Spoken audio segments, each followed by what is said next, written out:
Hi, my name is Steve Rahi. I'm a cloud solutions architect specializing in management technologies. Today's discussion will be part 7 of an ongoing series focused on groups in Intune. Today's discussion will be just focused on scenarios. In fact, there's a few scenarios we'll discuss just listed right here, right? In a scenarios discussion, in this scenarios discussion, maybe any, right? Trying to account for every single scenario that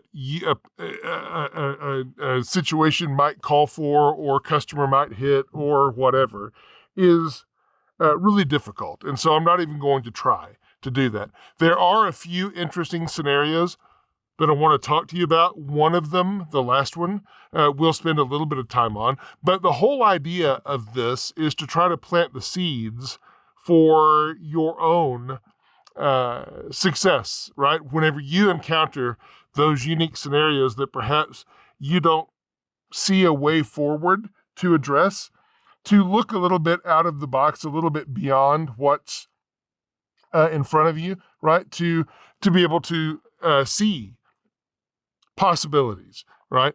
And anyway, so we will just get started, right? There's 3 scenarios that I want to talk about. The first is filters. So filters will be a bit of a review.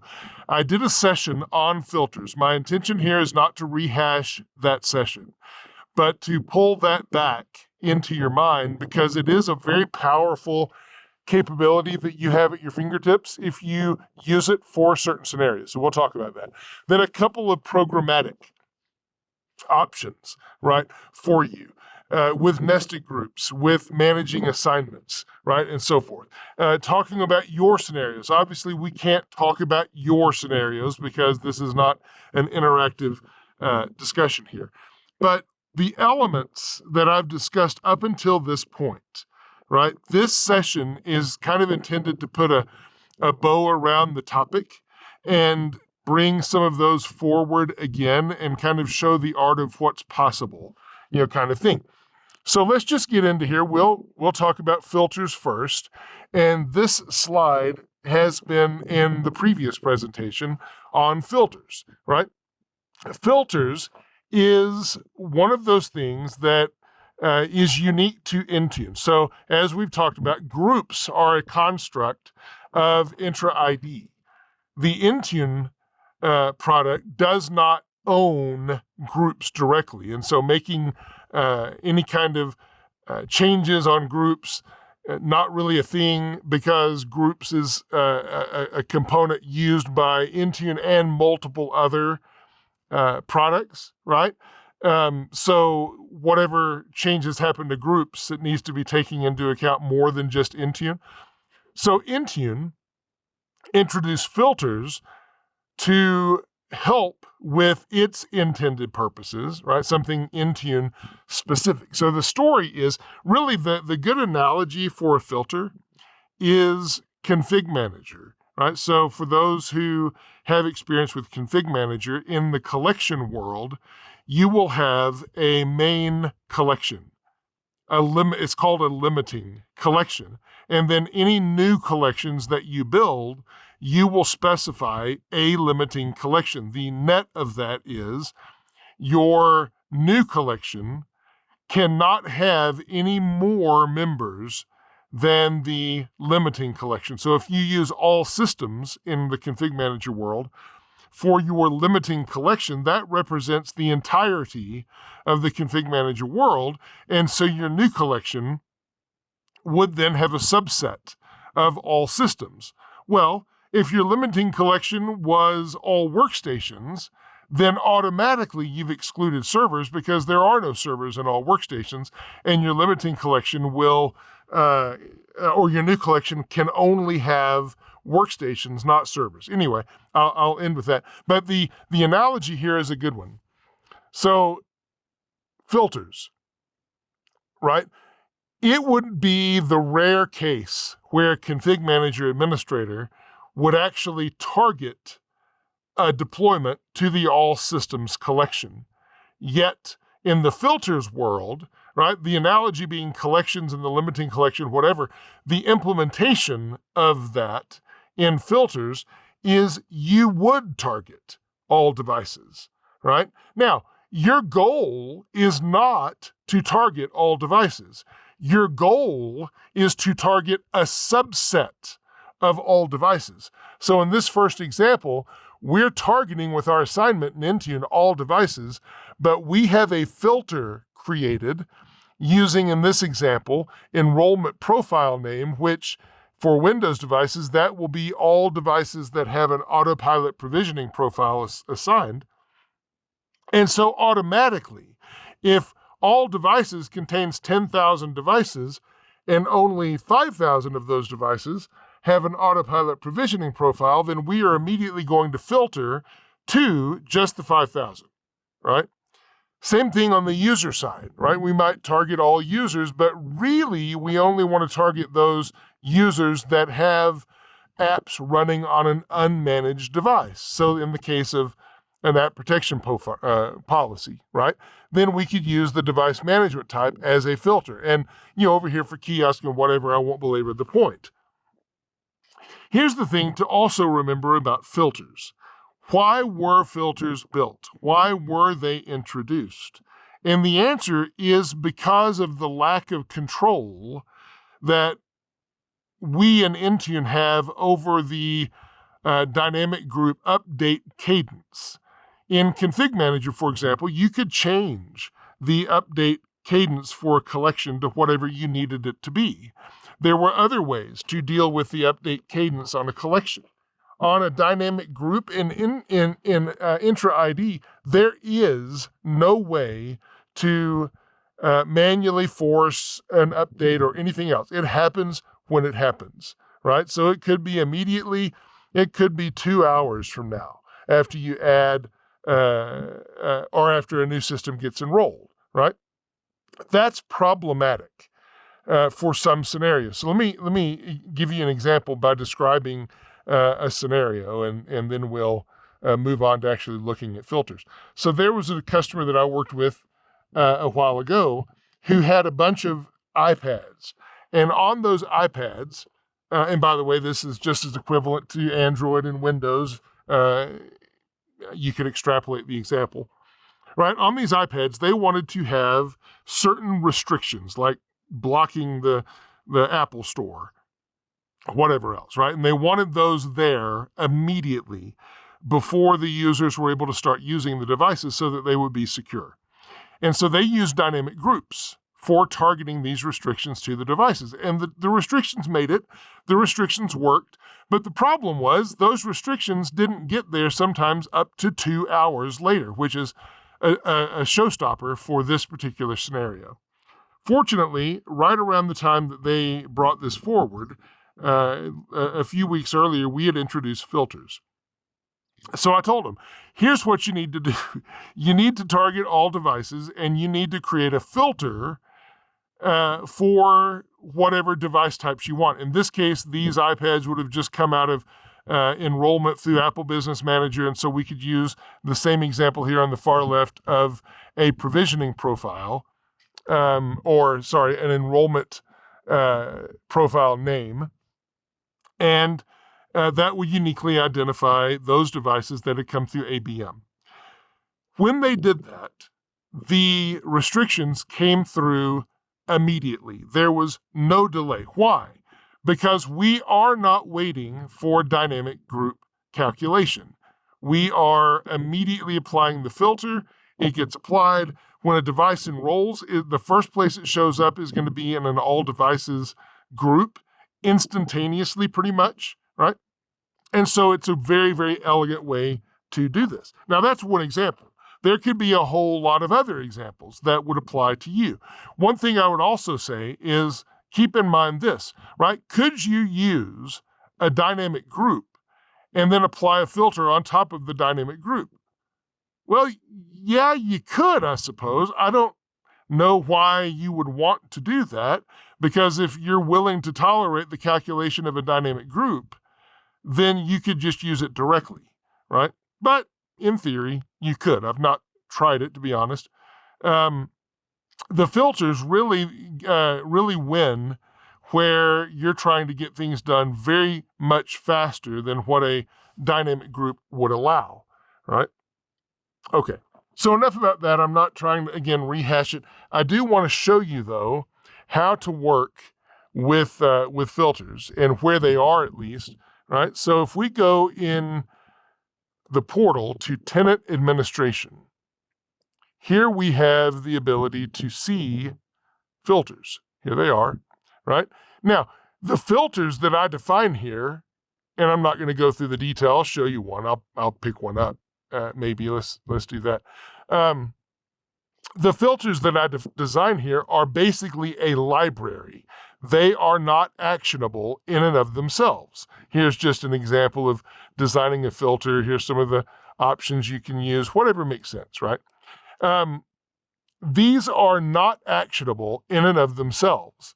They are in a library, and when you need to go configure a filter, this is the location where the filters will be pulled from, right? There are different platforms here. There are different types of filters, right?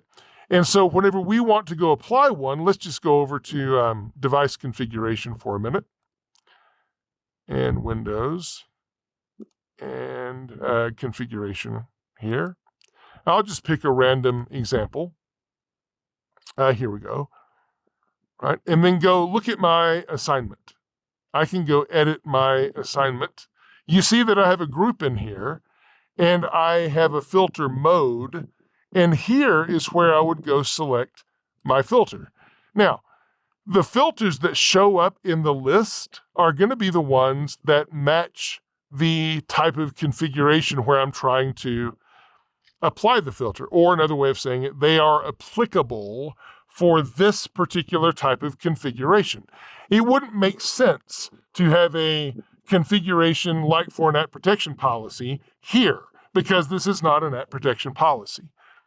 When I'm configuring my filter, I have the most common way is to have an include result, right? So you might be targeting all devices, and you want to only include the ones that match the filter from all devices in the assignment. Or you could also do the negative and do an exclude. Up to you how you do it, right? Again, not trying to belabor this point at all, just trying to call back because there are some very specific scenarios where filters are going to help you.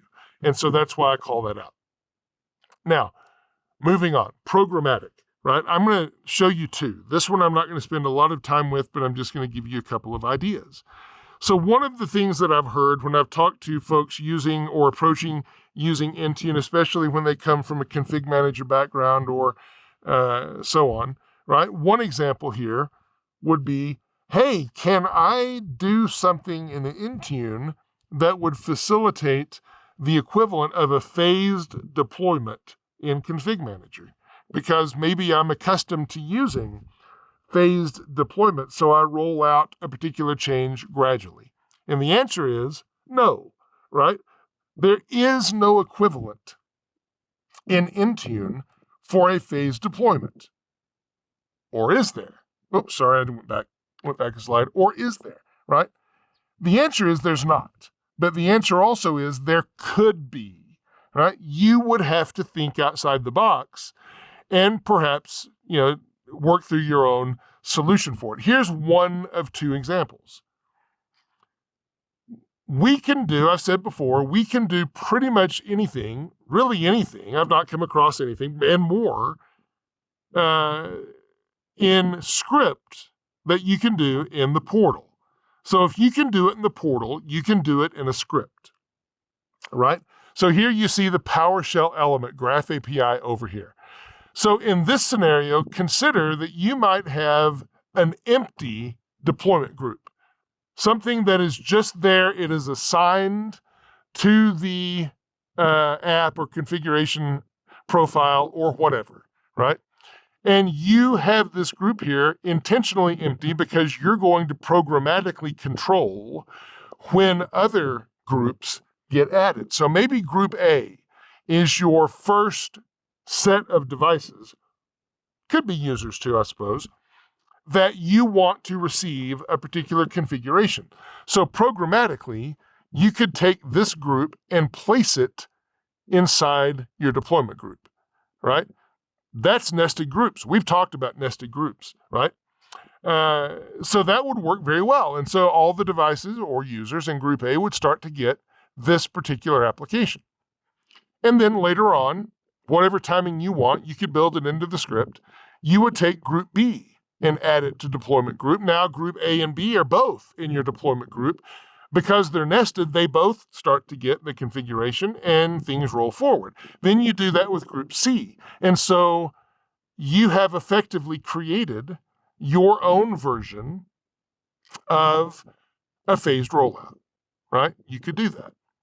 Now, and the beauty of the script is you can put whatever logic you would like in play here. Right? You can run it on a schedule and just have it, based on the timings you build into your script, do these kind of group movements the way you want them to work, right? Pretty darn easy. There's a lot we could detail about this, but I'm going to save any kind of examples for this one, right? Same kind of concept, little bit of a different twist. So here we have our PowerShell commandlets here, the Graph API. We have 4 groups, A, B, C, and D. And I have a little note here that, part of this example is we are going to not just manipulate the groups, but actually manipulate the group membership. And so with the script I'll show you in a minute, you can manipulate your group membership the way you want it to be. This is not all that dissimilar from the idea of config manager collections being migrated and mapped to intra-ID groups, right? Except you're doing it in code yourself. And so here you might have 4 different groups. The membership of these groups will change depending on a given deployment scenario, whatever the case may be. I can't define your scenario for you, but I can just give you some ideas, right? And then what you have over here is you have an application, configuration, whatever. I'm using an application. And in the description field, we have a standard. And maybe whenever you first create this application or configuration of any type, and you want it to be part of the automation that I'm describing, in the description, you would call it deployment phase 1. Right? Or you can even have pre-deployment, whatever, right? Whatever that means. And in this vernacular, if you are in deployment phase 1, that means you want group A to be part of this. And so your automation can go look for applications that have deployment phase 1, and they could pull in group A. And then also as part of the automation, once group A is on it, that's ready for group or for phase 2. And so you could change the description programmatically to phase 2. And as the script keeps running and keeps looping through, at a certain timing, you could add group B. You could have the timing part of the script. You could have the timing part of the description, whatever you wanted, right? And, phase 3, phase 4, whatever, right? So I've got an example that I want to show you for scripts. Now, in no way, shape, or form do I even suggest that these scripts are ready for production. They're not. These are ideas, planting ideas. For your own purposes, you would need to craft something like this with the logic that you would want, right? But let's look at these anyway. So here is my script where I want to add a particular member to a collection. So here I'm going to manipulate my collection by adding, or I could also remove a member. I can accommodate for both. But let's go look at what I have in Azure, first of all. And here's my membership. Here's my group membership. I'm just going to refresh it, right? I don't have any members as part of this demo group right now. And this is that group that I have represented in the script by the ID, right? So here's my group ID. Here's my group ID. Here's my device ID that I want to add. And so here I'm just going to run the script and add that device. Okay, let me log in here. Here we go. I'm going to have to go through multi-factor authentication real quick.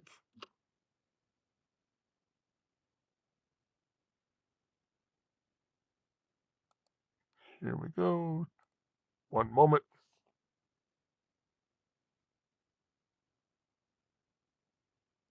787571. All right, so now the script should run, should do its thing, and we should be good. So we should be good. Okay, good. Now, if this worked properly, which it should have, then we now do a refresh and the user or the device. Hang on. Let me see what happened here. That should have added it. Let's look back at the script, make sure I have it correct. Add, remove, I want to add. That should have absolutely added it. Let's make sure. Do it one more time.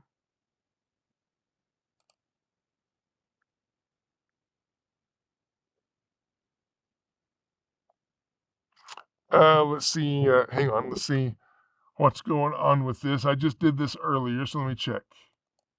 Okay, so I have some logic that I've got to fix with my script, of course. I just threw this together. What I did is I just went through, instead of letting it do the if, else, if, whatever, I just went and ran this one commandlet to add the object. You see that I did that.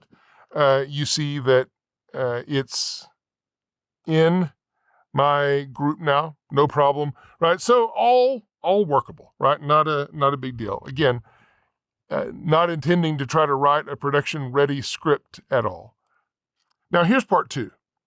Part two is I'm going to look for a particular string of text. Could be whatever string of text you decide makes the most sense, as much detail in the string of text as you want to assume or to accomplish your needs, right? So I have a particular app that's configured with deployment phase 2 as the label.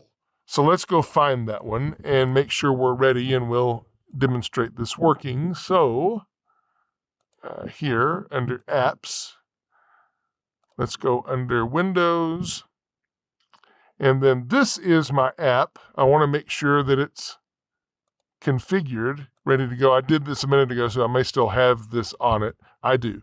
So I'm going to remove this. Let me edit the assignment. Let me remove that assignment here. Delete. Okay, good enough. So save.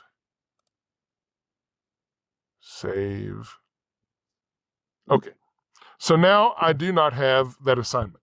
So in my script, the idea behind the script is that maybe it's sitting out here, scheduled task, whatever, looping every hour, whatever, going through my Intune environment, looking for any apps where I have an adjustment made to my deployment, right? And then from there, maybe I could put a time on it so it doesn't happen too quickly, whatever the case may be. And when it finds one, it will add the next group to the particular deployment. So in this case, I'm just simply looking for deployment phase 2. I'm going to run this. I've got to authenticate again. So bear with me. And again, you could automate all this so you don't have to worry about doing the manual authentication. But that's interesting. I don't know why it's doing that. Here, let's try it again. That's funny. I've never seen it do that before. Has to do it while I'm recording the video. All right, next. Let's try that again.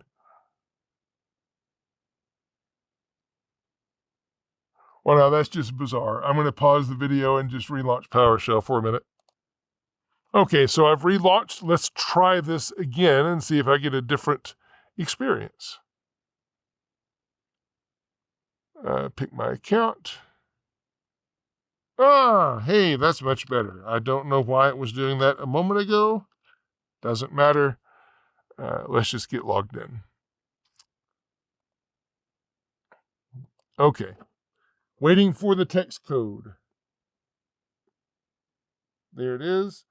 456796. So now this should run, and it takes a second just looping through all the apps, and we should have it in there. Right? So now let's go back and do a refresh of this. Let me go out here and add it again. We'll look at properties. And we have our assignment back. Now, I just did this for enrolled devices as available, but whatever, right? And so again, yeah, I know that these scripts are not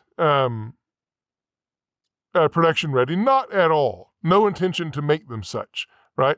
But the idea here is just to, and here's some scripts that I put into the PowerPoint, the examples, right? The idea here is just to try to plant the seeds. If you don't see how to do something in the UI, that does not mean you cannot do it. It might mean you need to think a bit outside the box, right? And so if I've accomplished the goal of making you think of possible scenarios that you could achieve your goals, then I feel like I've done what I was intending to do with this session. Here is where I would normally turn it to the audience and ask for your scenarios, talk through some ideas. In this forum, obviously I can't do that, so I'm just going to skip on and wrap up the session. And this does wrap up our groups session. Hopefully it spurred some ideas. Definitely take a look, and don't be limited by what you do or don't see in the UI, because very often you can find a way around that if you need to and accomplish the goals that you're intending to accomplish. So thanks for hanging with me in the series. We will see you next time.